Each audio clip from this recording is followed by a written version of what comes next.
What's going on, y'all? Rob Anderson, Clean Power Wash, Salisbury, Maryland. Got my hair cut, got a little shave action going on. I can see clearly now that I've had LASIK. Life is good. It's an interesting topic I've seen in a couple of the groups going on is vanity domains, or the domain that references your business. And how much would you be willing to pay? Or should you pay anything other than just the regular domain registration fee? Obviously, when you're first starting out your business, or if you're considering rebranding, that's one of the first things you want to check is to see, is this domain available? Can I get, SalisburySoftwash.com? I live in Salisbury. It's Salisbury, Maryland, or Hebron now, whatever. But those are Salisbury Soft Wash would be some key terms that somebody might type in, and at one point I considered about rebranding. Now we're a little too far down the road to consider changing that, but I still have the domain. It still has some use, and I can use that for some of the tracking that I like to do. A couple tips: when you go to actually look for these websites, don't go to GoDaddy.com or 1&1.com, which is where I actually, all of mine are registered through 1&1, and one of the cheapest sites you can get in. I've been using them for 8 or 9 years, maybe longer than that. Open up an incognito window or invisible mode or whatever and type the URL in there. The reason why I say to do that, and this could be completely unwarranted paranoia, but when you go on to GoDaddy.com and you type in that web address and it doesn't come up, somewhere that's being stored. And at some level, somebody might be, the same domain's been queried a couple times.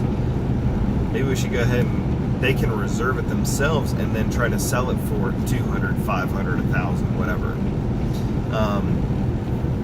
I have right now over 20 different, and it might actually be over 30 different domains. I pay $15 a year for them, for each domain.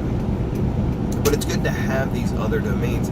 It's not the same thing where you're trying to get 20 different website addresses that go back to it. You still want everything to show your main address for it. But if we want to do custom URL to a custom landing page on cleanpowerwash.com, we can do that.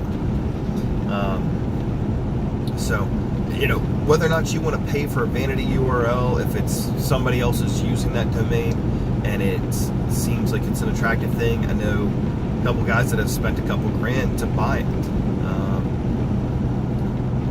Just make sure, hey, should I just rebrand it differently and not pay the $2 grand, $3 grand, $5 grand, or whatever? Look at what it's going to cost you there, and then also once you do establish your business, if it is something that's, there's a couple of little twists that can be made to the name that somebody either might misspell or when they're looking you up might leave out. I have cleanpowerwashmd.com. I'm pretty sure I do. Cleanpowerwashllc.com. So if I wanted to extend the brand further, I have those already reserved instead of somebody else. They have come back. I've got like cleanpowerwash.tv. Just other random domains. And worst case scenario, I waste $60 over the next 4 years on a domain that I'll eventually decide to cancel, which we've dropped a couple this year. But yeah, just consider that when you're starting out. It's very cheap to go ahead and get a couple of domains to be able to use them. And then also, Ray Burke was talking about this too, about your emails. Make sure that it's a professional email address. Yes, some people really rag on the @Gmail, @Hotmail, @AOL, whatever. AOL just sounds like you're really old on technology, but there are ways that you can actually, through Google's programs, you can actually make your Gmail account have a custom, it could be rob@cleanpowerwash.com as my email address, but not using 1&1 or whatever my web hosting server is for their email platform, because quite frankly Gmail's just better. But yeah, definitely make sure that you're being professional on there.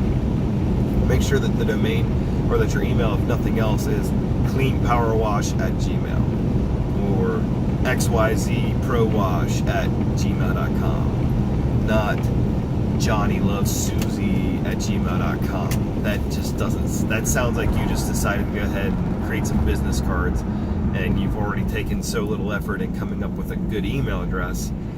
I don't know how good of a house wash you're going to do. So, anyway, guys, just a little food for thought on websites and email addresses. Have a great night. Wash on. See you.